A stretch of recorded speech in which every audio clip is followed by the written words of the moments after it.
I stepped out of my car, the cool Portland evening air brushing against my skin as I walked up the driveway. I'd braced myself for the usual tension, but tonight was supposed to be different. It was Mom's birthday, and I wanted it to be peaceful for her. She deserved that much. Inside, the house smelled like roasted chicken and garlic bread, the scent of comfort that used to feel like home. Diane, my mother, greeted me at the door with a soft smile, her eyes a little tired but full of warmth. For a moment, everything felt right. The family had gathered Aunt Susan and Uncle Joe, my cousins laughing in the corner, glasses clinking with the soft chatter that usually accompanied these dinners. My heart tugged with a longing for the days when this was what home felt like. As I took my seat, I pushed aside the knot in my chest. I'd learned to swallow my feelings in this house, especially when my father, James, was around. He was already in his usual spot, his eyes scanning the room as if everyone's existence depended on his approval. Madeline, my younger sister, was next to him, effortlessly the center of attention, as usual. It wasn't even a surprise anymore, just the rhythm of our family. I forced a smile and sipped my wine, but the unease lingered. The night seemed normal at first, but soon, like clockwork, Thomas steered the conversation toward Madeline.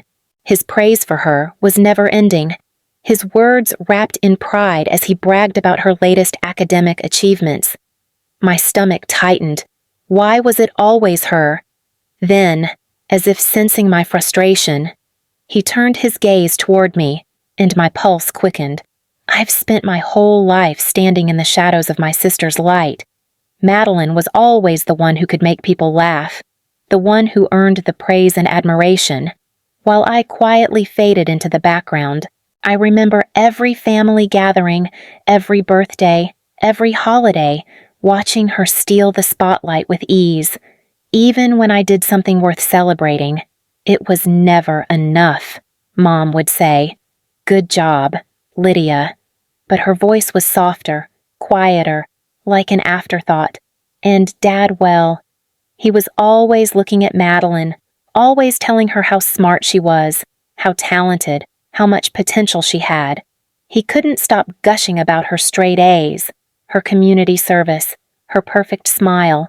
She could do no wrong in his eyes. It was as if I didn't even exist unless it was to do the things that kept the house running, to smooth over the tension, to be the good daughter who never asked for anything. Growing up, I learned quickly to keep my achievements small and my disappointments even smaller. It wasn't that I didn't try. I worked hard, maybe even harder than Madeline, but it never seemed to matter. No one noticed. I wanted to be seen. I wanted someone to be proud of me the way they were proud of her. But I always felt like I was just the filler, the one who picked up the pieces when things didn't go as planned. It hurt, more than I ever admitted, but I buried it deep. Smiling through the pain became second nature. I told myself it wasn't that important, that I should be grateful to have a family that loved me, even if it wasn't in the way I wanted. But tonight, as I watched my father's eyes light up at every word Madeline spoke, I realized how long I had been letting this go on. How much longer could I smile and pretend it didn't hurt? Then, without warning, Dad's voice pulled me from my thoughts, and the tension in my chest returned. Dinner carried on, the clinking of silverware and soft murmurs filling the air, but all I could hear was Dad's voice, booming with pride as he spoke about Madeline's latest triumphs. She's really making a name for herself. You know, he said, his voice filled with that familiar tone of admiration that always seemed to belong to her. Straight A's again, managing work, handling everything so well. She's going places. I'm telling you. I tried to swallow my irritation, focusing on the food in front of me. Madeline lowered her gaze, the picture of modesty, but her lips twitched upward at the corners, a glimmer of satisfaction in her eyes. She loved being the one everyone looked up to, the one who could do no wrong. And as always, I was the backdrop to her story, a mere afterthought. As my father continued, I could feel the words burning in my chest. I had done well in my career, too. I'd worked hard, made sacrifices. But here I was, drowning in silence while Madeline reaped all the praise. But it wasn't just the praise, it was what came next that made my blood run cold. "Lydia!" Dad's voice shifted, the casual tone of celebration now gone. I was wondering, have you been helping Madeline out with her rent again? I know she's been struggling a bit with expenses. The room seemed to hold its breath. I bit my tongue, forcing myself to remain calm. I knew exactly what he meant. Madeline had asked me, and I had agreed, as I always did, to cover her bills when she was short. It was the same every month, the same pattern of sacrifice I had allowed myself to fall into. Madeline's smile widened as she glanced at me, pretending to be modest, but her eyes betrayed her. She knew exactly what I was doing for her, and she was fine with it. I wasn't. And as Dad waited for my answer, the bitterness I had buried for so long finally started to rise. I opened my mouth, but before I could speak, the words slipped out sharp, cutting. "Yes, I've been paying her rent. I thought that's what family does." The room froze. The room was still. My heart pounded in my chest as I looked at my father. I could feel my face flush, the heat of the moment building with each passing second. Dad's question lingered in the air, thick and suffocating. "How much longer are you going to keep supporting her?" "Lydia," he asked, his voice now tinged with something I couldn't place disappointment. Maybe it didn't matter. I tried to keep my tone neutral, forcing a calm smile as I replied, "I'm just helping out. It's not that big of a deal." But it was. It always had been. Every time I handed over the money for her rent, every time I bought her groceries or covered her phone bill, I swallowed my resentment, buried it deep inside. I had convinced myself it was just family, that this was what I was supposed to do, but I couldn't keep lying to myself. I couldn't keep pretending I wasn't drowning in the same old pattern. Dad leaned forward, his eyes narrowing. "But she needs help. Lydia, you're her sister. Don't you want her to succeed? You're the one with the steady job. You should be there for her." I felt my grip on the table tighten, my knuckles white. The pressure inside me was building too much to bear. His words, his expectations, all of it was suffocating me, and with every push, I felt myself slipping further away. I took a deep breath, but it didn't calm the storm inside. For the first time in years, I felt the urge to scream to let out all the anger I had kept buried, but I didn't shout. Instead, I spoke, my voice surprisingly steady despite the whirlwind inside me. "Then I'm done paying her rent," I said, the words cutting through the air like a knife. The room went silent, the kind of silence that settles in your bones, cold and heavy. I could feel their eyes on me, Madeline's, Dad's, Mom's, even my cousin's. It was as if time itself had stopped. I'd crossed an unspoken line, a line I hadn't even known existed until now. The realization hit me hard. What I had just said was irreversible. And yet, part of me didn't care anymore. The silence in the room was suffocating. My words hung in the air, unspoken, but so heavy that it felt like they were pressing down on all of us. Dad's face was flushed red, his fists clenched so tightly that his knuckles were white. His eyes bore into me, filled with a fury I hadn't seen in years. You think you can just walk in here and say that he growled, his voice trembling with anger. "You're selfish, Lydia. You're nothing but selfish. If you can't support your own sister, then you don't belong here." The words hit me harder than I expected. I had been bracing for his anger, but hearing it, seeing how easily he discarded me made something inside me snap. He stood up so suddenly that his chair scraped across the floor, the sound grating in the silence. "Get out," he barked, pointing toward the door. "If you're going to act like this, I don't want you here." I stood frozen for a moment, the weight of the moment settling in. I had expected an argument, a fight, but not this. Not being told to leave, not like this. I glanced around the table, seeing the discomfort in my cousin's eyes, my mother's pleading look, but no one said a word. No one came to my defense. It was as if they were all waiting for me to back down, to apologize, to be the daughter they expected me to be. But I wasn't that person anymore. I wasn't going to apologize for standing up for myself, for finally setting a boundary that should have been set years ago. I didn't say anything. I just turned and walked toward the door. Each step felt heavier, and yet, somehow, lighter. My heart was pounding in my chest, my mind racing with a mix of anger, fear, and strangely relief. I had done it. I had finally stood up for myself, even if it meant losing everything. As I stepped outside into the cool night air, the sound of the door closing behind me felt like the finality I hadn't known I needed. My car was still parked out front.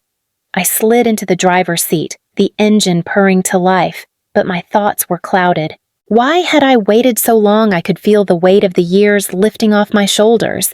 But I knew that walking away wasn't going to be easy. I wasn't sure what I had lost, but I was certain of one thing: I was gaining something I hadn't had in years. I drove aimlessly for a while, the city lights blurring past me as my mind raced. I couldn't stop replaying the events of the night, my father's harsh words, the cold silence that followed, the unmistakable feeling of being dismissed, discarded. But beneath that anger, there was something else, a quiet, growing realization that I had just done something that I hadn't thought I was capable of. I had walked away. When I finally parked in front of my apartment, the weight of the evening started to sink in. I sat there for a moment, the car idling, before turning off the engine. The silence inside the apartment felt heavier than it ever had before. I had spent years trying to prove myself worthy of love, trying to be the daughter they expected me to be. But tonight, I had taken control. For the first time in a long time, it felt like I was the one holding the power. I kicked off my shoes, then walked to the kitchen, reaching for the bottle of wine I'd been saving for a special occasion. But I wasn't celebrating. I didn't feel the rush of victory I thought I would. Instead, I felt the sting of years spent trying to make everyone else happy while burying my own needs. Madeline had always been the center of attention, and I had allowed myself to stay in her shadow for far too long. I sat down at the kitchen table, the wine glass in my hand, staring at my phone. It was time to stop pretending. I opened my banking app, heart pounding in my chest. The joint account was still there, the one my father had insisted on opening years ago. It was meant to be a safety net, but all it had been was a trap, a way for them to continue draining my resources. I scrolled through the transactions, the rent payments, the grocery bills, the endless withdrawals for things that weren't mine to pay for. I took a deep breath and hit transfer. The money that had once felt like a responsibility to them was now firmly in my control. I moved every last cent into my personal account. The weight of it lifted from my shoulders. It wasn't much, but it was mine. For the first time, I felt like I was taking back what had never truly been theirs to control. The phone buzzed on the table, and I saw Madeline's name flash across the screen. I let it ring out, the sound growing fainter as I walked away, knowing this was the beginning of something I should have done a long time ago. The next morning, my phone buzzed incessantly. I glanced at the screen, seeing a message from my mother. "Your car's gone. Your father sold it." My stomach dropped. The car was my grandmother's, a piece of her I could never replace. I quickly dialed my father's number, the anger building with every ring. When he picked up, his tone was casual, too casual. "Dad, what the hell? Why did you sell my car?" There was a pause before he answered, the defensiveness clear in his voice. It's mine to do with as I please. Lydia, you've never driven it. It's just taking up space. I couldn't believe what I was hearing.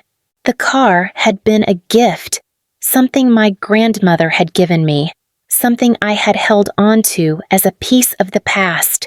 How could he just take it away? How could he be so indifferent to something that mattered to me? I could feel my heartbeat in my throat. You had no right, I said, the words slipping out before I could stop them. His voice hardened. You left it here. I'm doing you a favor by selling it. Don't act like you care now.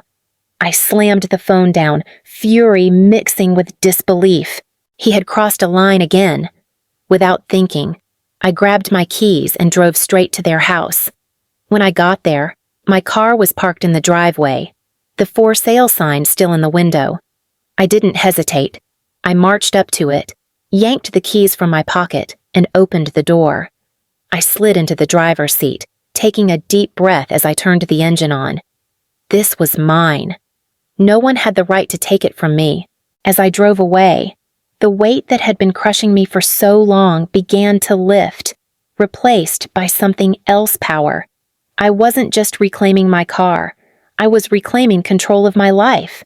I didn't know how far I was willing to go yet, but I knew one thing for certain. This time, I wasn't backing down. I hadn't expected Madeline to call so soon. Her name flashed on my phone, and I felt a knot tighten in my stomach. What the hell? Lydia! Her voice cracked with rage. You drained the account. You're ruining my life. How could you do this to me? I swallowed my irritation, keeping my voice calm, controlled. If you need help, ask Dad. Her silence spoke volumes. I could almost hear her fuming on the other end of the line. I can't believe you're doing this. After everything I've done for you, I didn't answer. I didn't need to. She hung up, and I let out the breath I'd been holding. I wasn't going to be manipulated anymore. Not by her. Not by anyone. But the day wasn't over. James called just an hour later. His tone was cold, demanding. Why did you close the account? Lydia, what the hell is wrong with you? I didn't flinch. I'm done being your financial safety net. Dad, I'm done supporting you and Madeline. The silence on the other end was long, but I didn't back down. You've been draining me dry for years. I'm not doing it anymore. You don't get to just cut me off. He spat, but his words didn't hold the same power they once did. They bounced off me, weak and empty. I'm not your ATM anymore, I said quietly.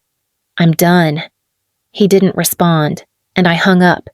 The weight of the conversation lingered, but I wasn't going to let it pull me back. This was the moment I had been waiting for, and yet, something inside me felt lighter, freer, as if I'd just stepped out from under a heavy, suffocating shadow. It didn't take long for me to make the decision. I was done. I couldn't stay in this city any longer, not with the weight of my family's expectations and manipulations still clinging to me. I'd been putting off what I knew had to happen, but the phone calls from Madeline and James had made it clear I couldn't let them pull me back in. I had to let go. I packed up my apartment in a blur of boxes and memories, each item a piece of a life I was leaving behind.